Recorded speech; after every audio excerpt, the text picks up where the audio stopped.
Mulai dengan cepat al-awwal, yang pertama. Ya, tolong nanti para orang tua dituliskan, dicek anak-anaknya saat sekolah. Kita yang belajar nomor 1 ini coba cek kembali. Ya. Al-awwal, yang pertama, an yutahhira qalbahu min kulli ghashyin wa danasin wa ghillin wa hasadin wa su'i aqidatin wa su'i khuluqin.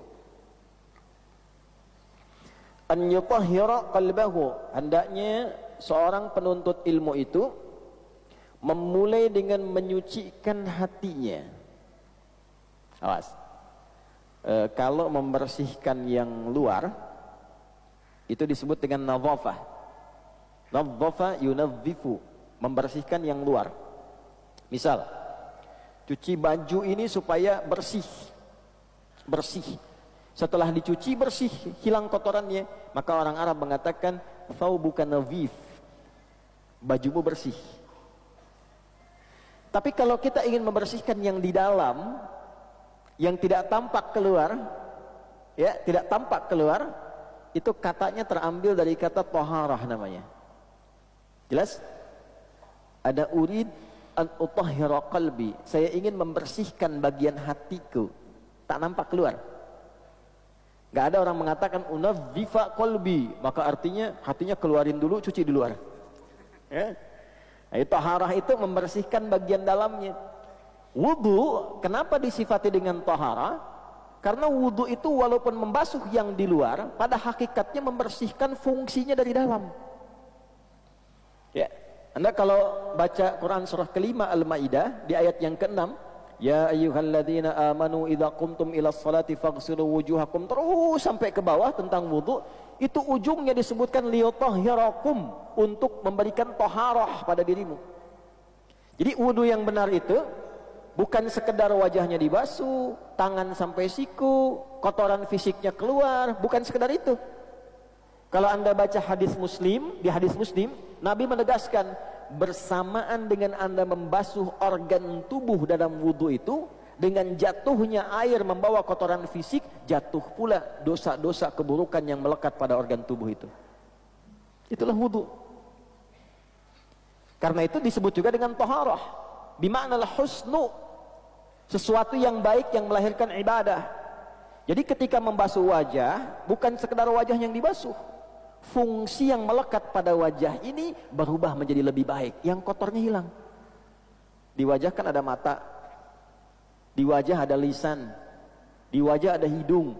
Jadi kalau orang wudunya benar, itu bukan sekedar raf'al hadathi, menghilangkan yang kotor di wajah, bukan, tapi juga raf'adz dzambi wad dzunubi, menghilangkan kotoran dosa, noda-noda yang tak tampak di lisan, di mata, di hidung. Jadi kalau orang wudunya benar itu, matanya nggak lihat maksiat lagi, ada cahaya di matanya. Lisannya nggak bicara yang kotor lagi, keluar kotorannya, ya, mengalir dengan kotoran fisiknya. Itu bahasa Nabi. Makanya selesai kita wudu, kita doa kan? Apa doanya? Asyhadu an la ilaha illallah wa asyhadu anna Muhammadan sallallahu alaihi wasallam. Kemudian Allahumma ja'alni minat tawabin waj'alni minal mutatahhirin waj'alni min ibadikas sholihin. Tauhid dulu untuk menunjukkan penjagaan iman kita, cara bertauhidnya seperti diajarkan Nabi, wudunya seperti diajarkan Nabi, lalu doa, Allahumma ja'alni, ya Allah jadikan aku dengan wudu ini minat tawabin, termasuk golongan orang taubat. Anda baru wudu, kenapa doanya taubat? Sampai situ gak? Karena hakikat wudu itu menghilangkan sesuatu yang kotor. Kotor secara fungsi, ini lisan kotor. Maka saat wudu taubat, bukan hanya membuang apa yang ada di mulut, kotoran fisik. Itu kotoran-kotoran non fisik keluar, taubat kita. Makanya ulama sambil mengajarkan, mempraktekkan hadis yang disampaikan Nabi, sambil mengajarkan saat kumur-kumur, ya Allah jadikan lisan ini lisan yang baik, lisan sudkin fil awwalin wal akhirin. Di hati kita sampaikan itu, minta wajahnya wajah yang baik, tangannya mengerjakan yang baik-baik. Kemarin saya sampaikan di Jakarta, kenapa di ayat Quran itu tangan disebutkan sampai ke siku. Wa aydiyakum ilal marafiq, wa aydiyakum tanganmu sampai siku. Ila di situ lidilalati 'ala nihayah, menunjukkan ke ujung. Awal ke ujung, basuh dari sini ke sini. Kalau Anda basuh dari sini ke sini pun sah wudunya.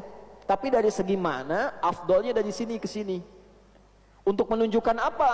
Untuk menunjukkan bahwa organ tangan yang biasa digunakan oleh manusia dan seringkali berbuat salah dengan organ itu, ini dari sini. Sini. Anda bikin status di Instagram kan pakai ini, bukan pakai ini. Huh? Ya kan? Nah, sampai ke situ memahaminya. Ya. Karena kajian saya disertasi itu yang terakhir itu menganalisis bahasa Al-Qur'an 30 juz.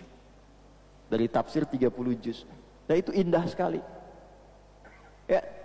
Nah, semuanya keterkaitan. Jadi begitu selesai kita berwudu, kita bertobat. Makanya orang yang benar wudunya pasti terjaga dari maksiat. Kenapa Nabi SAW mengatakan jaga wudu, jaga wudu, jaga wudu? Intinya dengan wudu yang benar itu menjaga kita dari maksiat. Latihan awalnya nahan batal, ya kan? Ditahan supaya nggak batal. Lama-lama terbiasa. Dan itu ketika dibawa pulang ke akhirat langsung ditandai oleh Allah. Di antara yang dibangkitkan pertama kali kata Nabi dari umatku, dia akan bangkit dengan wajah yang bercahaya, ghurral muhajjalin min atharil wudu, dari bekas wudunya. Para ulama memaknai dua, bekas wudu yang pertama rajin wudu.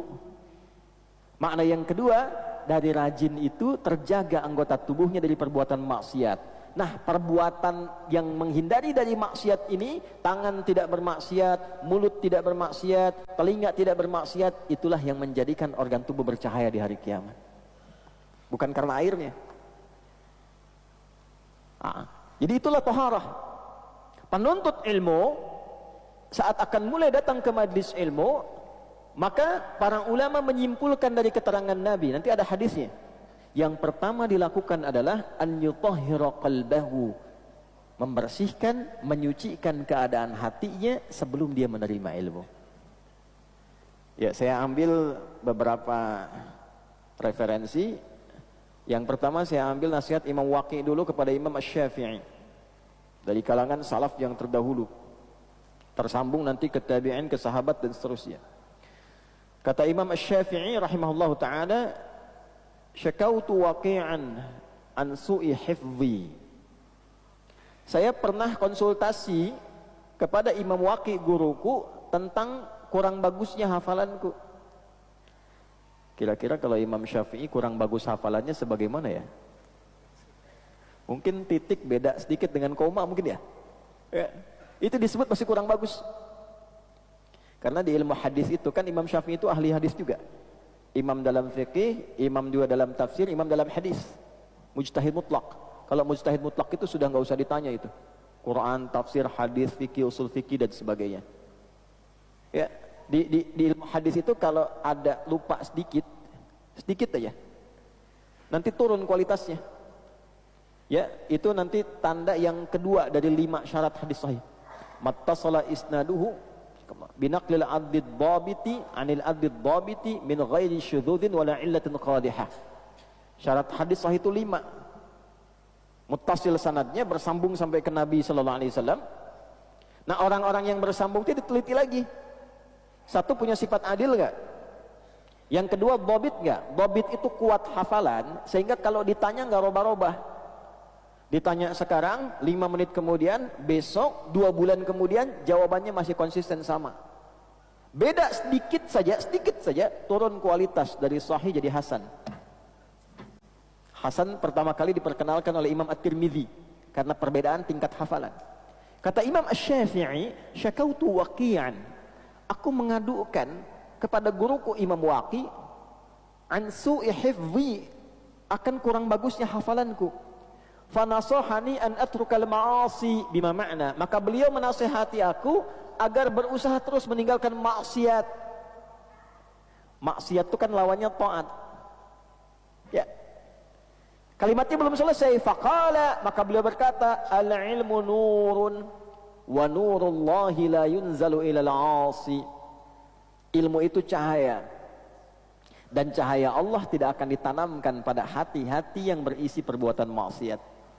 Di hadis Muslim, kalau ada orang berbuat maksiat, di hadis Muslim, itu nanti tertanam di hatinya naktah sauda, noda hitam. Kalau terus berbuat maksiat, kumpul, ketutup cawan hatinya. Kan ilmu yang bagus itu masuknya ke sini, Pak, Bu. Bukan ke sini. Kalau ke sini jadi hafalan. Kalau ke sini jadi amalan. Kalau ke sini Anda hanya akan pandai berdebat. Kalau ke sini Anda akan pandai mencari hikmah untuk mencari kebenaran. Ke sini pembenaran, ke sini kebenaran. Nah, kalau hatinya tertutup seperti ini, alhamdulillah. Ini. Jadi mau dimasukkan apa aja susah, balik.